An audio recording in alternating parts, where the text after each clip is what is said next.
दोस्तों उम्मीद है सब खुश हूंदव, खैरियत सां हूंदव। अॼु तव्हांजे साम्हूं आहे मास्टर मंज़ूर जो एल्बम नंबर 22 वॉल्यूम 44-35 एल्बम 2003 में रिलीज़ आहे। एल्बम तमामु बहितरीनु अथव ऐं हिन में गीत जेके आहिनि कुझु सुठा आहिनि, कुझु जी शाइरी जेका आहे भली न आहे, एतिरी ख़ासि न आहे ऐं कुझु गीत जेके 2-3 आहिनि जिन्हनि जे करे एल्बम हलनि था ऐं माण्हू हिन वक़्तु बि ॿुधनि था चाह सां, दिलि सां। ऐं तव्हां दोस्तनि खे ॿुधायां हिकिड़ी ज़रूरी ॻाल्हि त हाणे ॾिसो कैसेट वारो जेको म्यूज़िक हुयो या वरी उन दौर जूं जेके धुनूं हुयूं उहे तमामु घणियूं माण्हुनि खे पसंदि आहिनि। अॼुकल्ह जूं जेके धुनूं आहिनि, म्यूज़िक आहे, उहा कंहिं कम जी न आहे। सभई गाना रिकॉर्ड थियनि था, म्यूज़िक ठिप मज़े जी न आहे, उन में को सुरूर न आहे, को मज़ो न आहे।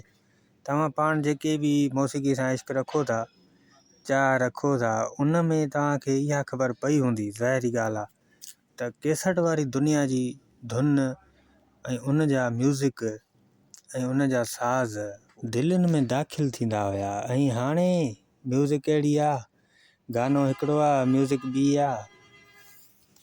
ऐं उन दौर में आवाज़ बि बहितरीनु हूंदो हो फ़नकारनि जो। ऐं हाणे जेके फ़नकार न आहिनि, जिन्हनि सिखिया ई न वरिती आहे, उहे बि अॼुकल्ह फ़नकार थिया बीठा आहिनि। बसि दोस्तों काफ़ी ॻाल्हियूं हूंदियूं आहिनि जेके आऊं हिन नंढड़े वीडियो में शेयर करे नथो सघां। ऐं दोस्तों अव्हांखे इहो ॿुधाईंदासीं त ही रिलीज़ इन्फॉर्मेशन वीडियो आहिनि ऐं हिन वीडियोनि में असां कोई बि गीत शामिलु न कयो आहे। हिन में अव्हांखे इहो ॿुधाईंदासीं त हिन में गीत कहिड़ा कहिड़ा आहिनि, कहिड़नि शाइरनि जा गीत आहिनि ऐं ही कहिड़े साल में एल्बम आयो आहे ऐं कहिड़नि कहिड़नि दोस्तनि कमेंट्स कया आहिनि, उन दोस्तनि खे शामिलु कंदासीं। हिन हलूं था हिकिड़े दोस्त जी कमेंट जी तरफ़ त सिकंदर अली लाशारी भाउ लिखियो आहे, माशाल्लाह, वॾी महिरबानी सिकंदर भाउ, ही नओं दोस्त आहे, वेलकम अदा। उन खां पोइ आहे वहीद जा कमेंट्स ॾिसो तव्हां, ज़बरदस्त, बहितरीनु, ऑल द बेस्ट। ऐं उन खां पोइ आहे सिराज अमन लाशारी भाउ लिखियो आहे, वेरी नाइस एल्बम। शाबान सोलंकी भाउ लिखियो आहे, सुपर हिट अदा। शाबान भाउ ॾे हाल वाल स्ट्रॉबेरी तयारु आहे।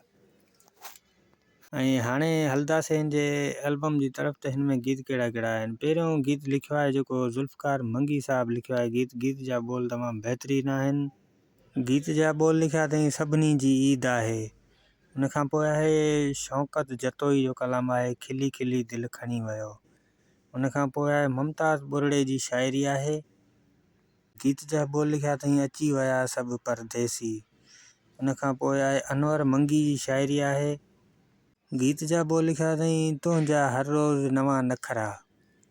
उन खां पोइ आहे बख़्शल मरी जी शाइरी आहे। गीत जा बोल आहिनि, करे विया खिलंदे जुदाई।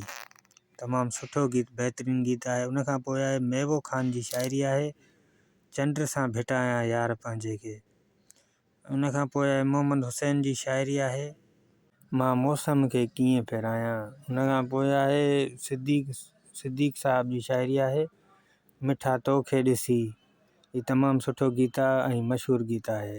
ऐं उन खां पोइ आहे ज़ुल्फ़कार मंगी साहब जी शाइरी, मशहूरु गीत ईअं मतां दिलि लाहे छॾी। उन खां पोइ आहे पीर बख़्श सोलंकी साहब जो मशहूरु गीत आहे, नंढड़ी उमिरि में इश्क़। ऐं दोस्तों एल्बम कंप्लीट थी को। अव्हांखे वीडियो कीअं लॻो? वीडियो पसंदि आयो हुजे वीडियो खे लाइक ज़रूरु कंदा, दोस्तनि पंहिंजनि ताईं शेयर ज़रूरु कंदा।